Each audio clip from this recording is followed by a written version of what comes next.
Good afternoon, everybody. I'm going to talk to Horus today, give a message from him to the world. I'm just going to jump right into it because I really don't know what the topic's going to be. I'm not even sure what is going to be said, but I want to go to Horus and I want him to relay a message to the world. Just give me one moment.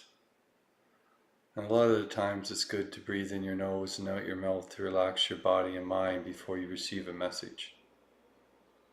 It helps you get more connected to the sound of my voice, the sound of the energy that flows into the video and out to you.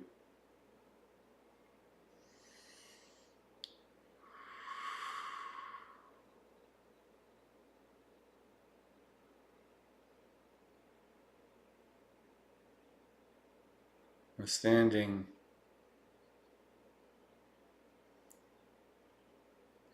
how is the best way to describe this? I'm on a ledge overlooking a valley. It's not a mountain, it's not super high up, but it's high enough. It's an arid region and the sky is full of birds. Full of birds to the point where they block out the sun. And when they block out the sun, there's no more sunlight shining through. So it turns to darkness even though it is night.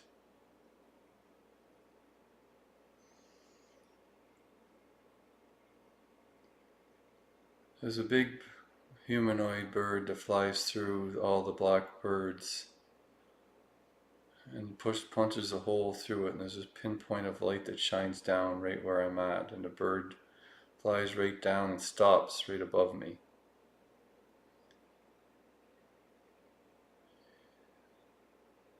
He flies just above me with the light shining down. It actually creates a shadow over me right now, but there's a whole circular point of light shining down right at me. Like the sun itself was just in that right spot when a hole was punched through it.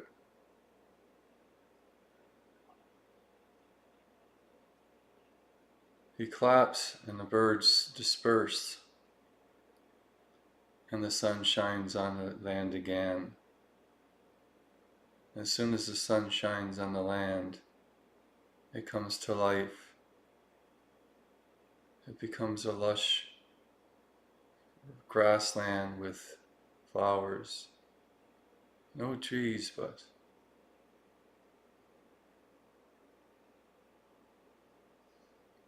he looks at me and he lands beside me. And he actually sits down and I sit down beside him. We dangle our feet over the edge and we look down into the valley. There's a river down there and it winds through. We're a couple hundred feet up. Not too worried about like it's really high up straight down, but it doesn't seem to bother me. It doesn't bother him. Because we're in a spiritual place and heights don't matter. Even if the cliff gave way, we could just stay right where we're at. But he looks down at the valley and he says, "Isn't this beautiful to watch?" The sun actually shines down off the river and it slowly sets. As it sets, it casts different shadows. It creates beautiful formations and reflections, and the deeper the sun gets, the more beautiful the scene becomes.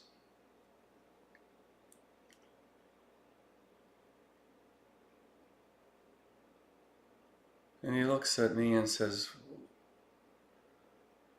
"The world can be looked at in many different ways. It can be looked at as a world in shadow, or it can be looked at as a world in beautiful light. When you dwell on the shadow and always worry about the bad things that are happening in the world falls and continues to be in shadow. If you choose to go and look at the light, then the world will move towards a world of beautiful and light. And the death of the world will become beautiful like this valley. This valley was dead until the light shone down upon it for the first time. It became a beautiful place. So even when everything seems at the darkest time, it can quickly be changed into the most beautiful time if you believe it. If you switch the focus. This message, he says, he even does this. He says that it's a common message. Very common. You hear it all the time. Why is it that it hasn't changed? Why is it that the spirit world tells us all the time that this is what we need to do, but nothing ever changes? Why is it that man kills man, women get raped, babies get murdered, bombs go flying through the air for the stupidest reasons, blowing people up that they don't even know, they don't even see? What would happen if every single time a person pressed a button, they had to go back and see exactly what they did? They see the parts of the body scattered all over the place, pieces of it. Would they feel so willing to press the button again?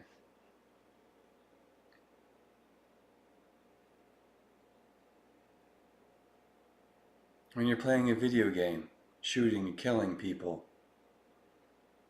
it seems like it's a fun experience.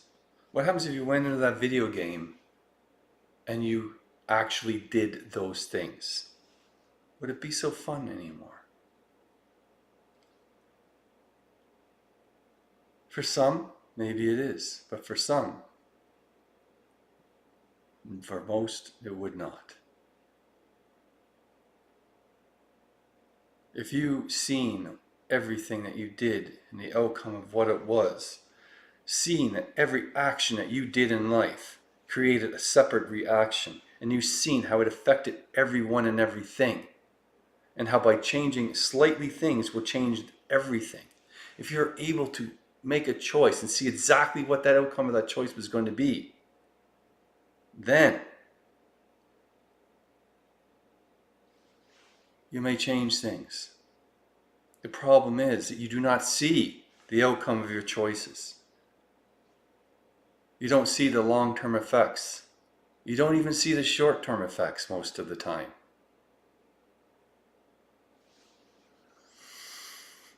You believe in everything that is fed to you. You believe like a baby that you can be fed by your parents and the food will be perfectly fine. Well, what happens if the food was poisonous and you died? Would you really want to know ahead of time that it was poison so you wouldn't eat it? But we eat poisoned food all the time. But we still eat it.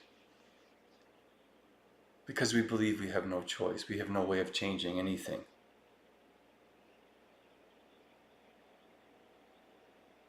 So what do we do? As a human being, I look at you guys, all of you, look at you.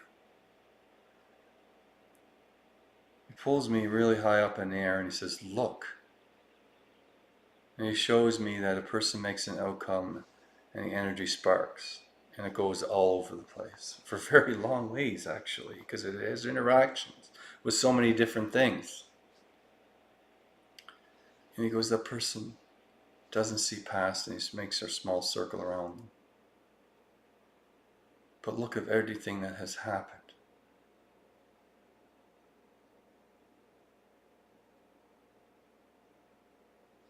As a human race, we have the capabilities as we work together to see the outcome of things.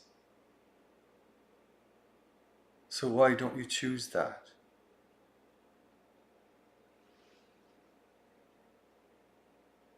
Why do you choose to look the other way when you know the outcome will be negative? How can a person possibly comprehend the chaos that is being created all the time? It's easier to stick your head in the sand and bury it and never take it out because, hey, there's a cool electronics down here. I'm going to play with these for a while, and I'm going to watch this movie, and I'm going to be oblivious to everything in the world because none of it is true, none of it is real. I'm going to go out and buy something new to make myself feel better. I'm going to go out and eat. I'm going to splurge. I'm going to indulge while people in the world die.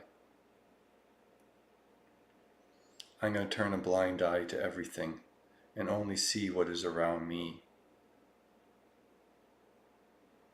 That's why the world is not going to change. If you continue to believe in this archaic system, archaic way of thinking, selfish way of thinking. But no matter how many times you are told how to correct something, you never believe it's possible. So it crumbles to dust and never materializes in anything except an echo that fades away in the past.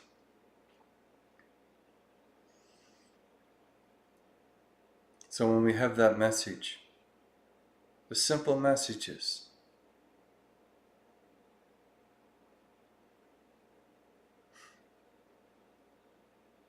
we have no power, these people think. We have no ability.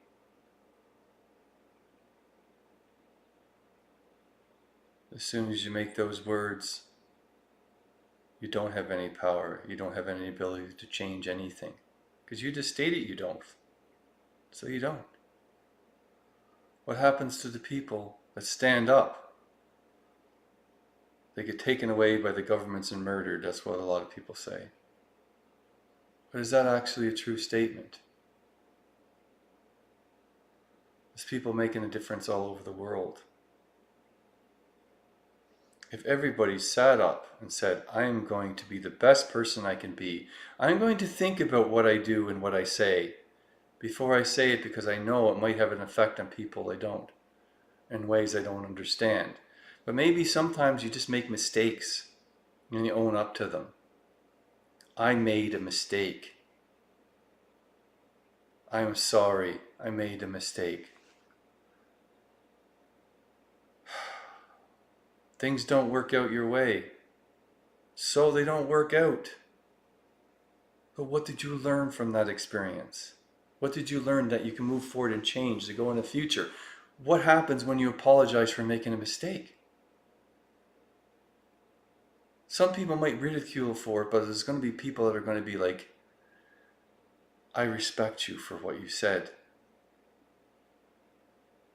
Because people that make mistakes, that own up to it, are never really ridiculed for it. Even the people that ridicule them, I can respect it, even though they don't say it. But there's times where people jump in a bandwagon and put all the blame on an individual.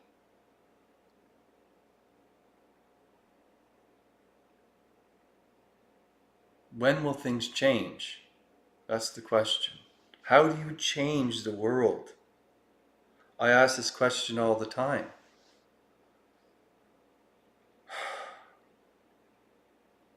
Horus, how do we change the world?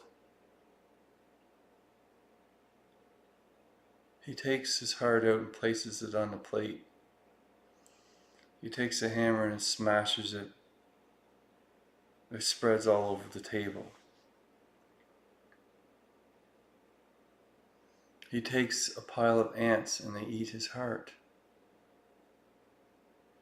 He takes those ants and he releases them to the world. They in turn are all queen ants, which in turn create a race of ants that understand everything. And they change their world. But his heart never was destroyed. His heart just looks as bright as it ever did.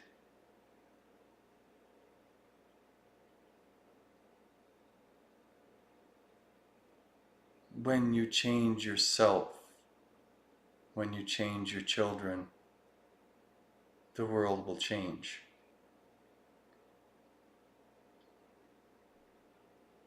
You take your heart and you put it on a plate. It's a figure of speech, he says. The hammer is not crushing your heart. It's opening it up. Because sometimes you need a hammer to open your heart up. Sometimes you need a major event to open your heart up. But when it's open, you need to feed it to people. You need to spread it to people. You need to spread it to yourself. You need to spread it to your children. You need to spread it to the world. Or it'll just close back up again and turn it back into a rock.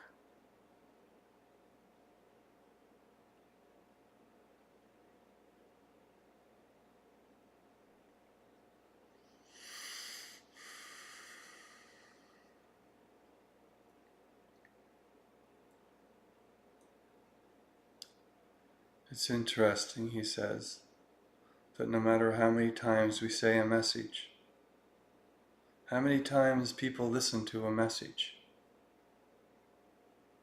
they don't really listen, or they only listen for a day and go back exactly doing the same thing.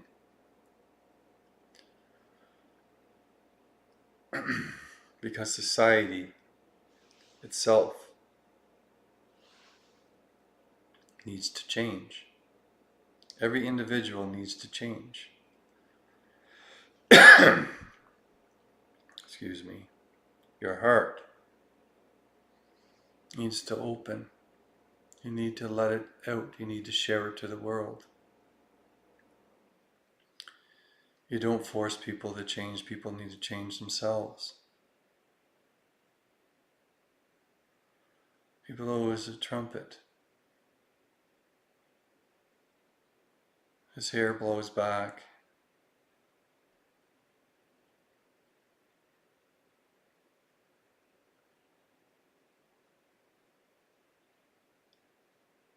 His hair, he looks like a humanoid. His hair is blonde. It's blowing back when he's blowing the trumpet. He doesn't look like a bird anymore. He's actually he's totally naked except for a piece of cloth that covers his bottom parts, his privates. He has his bare feet, bare chest. He blows the trumpet and the wind blows, the trumpet goes, the sound waves go. They go echo through the mountain valleys, through every part of the world.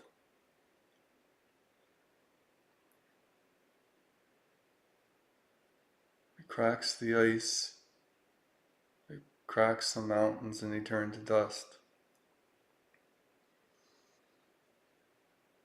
He continues to blow until the world is barren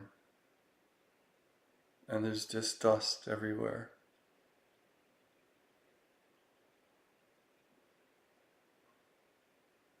He takes the horn, he puts it in the ground and breaks it. He turns around and he says very simply to everyone, "The horn is you. If you do not change, this is what the world will be. A wasteland, like a desert, for as far as you can see.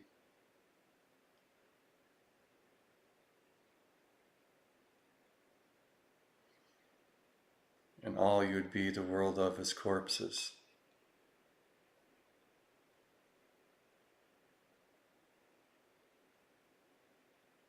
And he shows me the layers of death throughout time.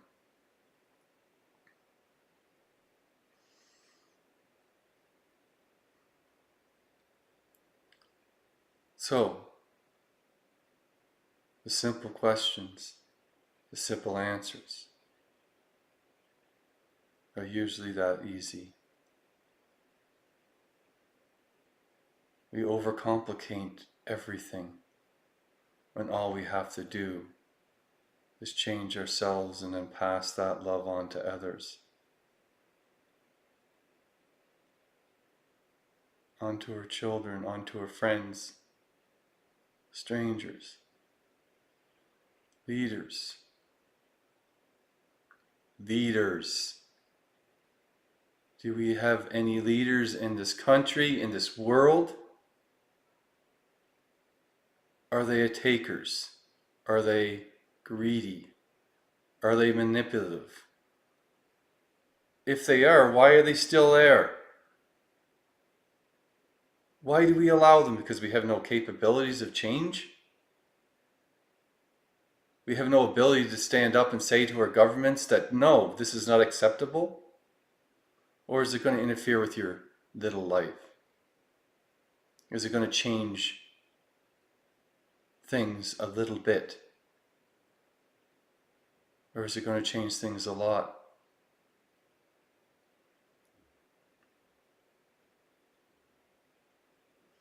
You want a message. The message is you have to change. There is no other message.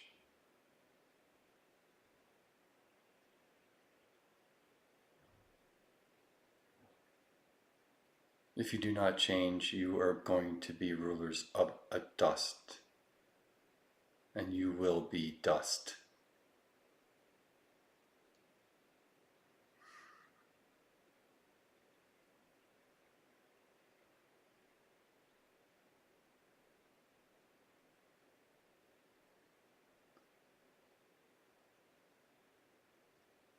Dust.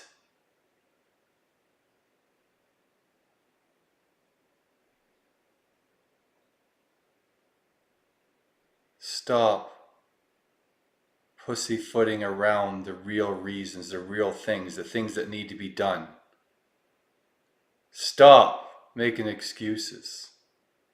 Stop blaming others. Act like a human being. Stand up for what you believe in. Spread love and the truth. Stop spreading lies, misinformation. Speak the truth.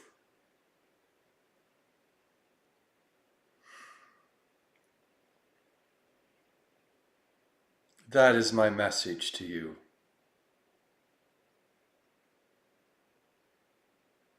That is a message.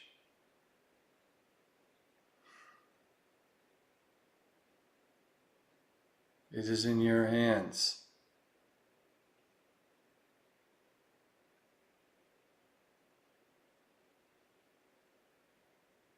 For now.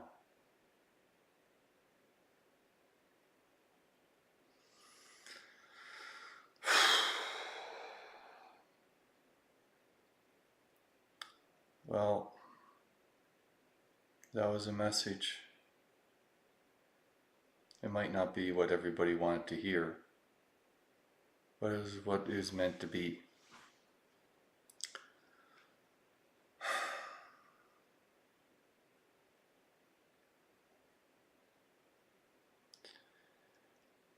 Thank you, everybody. It's the hardest thing about being a human being is to find the motivation to do the things that you know you need to do. But we have no choice, do we? We really don't. If we don't do anything or do something, the world is going to continue down a path of darkness.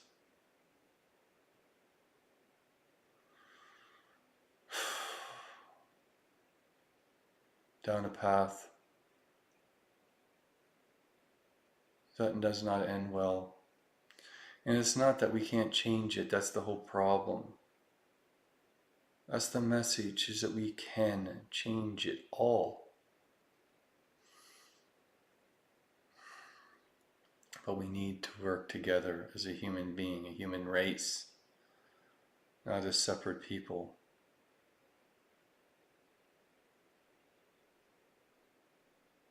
Thank you very much, everyone. If you want to do a service with me, you can go to my website at www.amonrosawakening.com.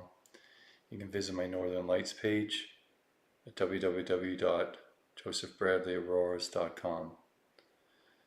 Thank you very much, everyone, and have a wonderful day.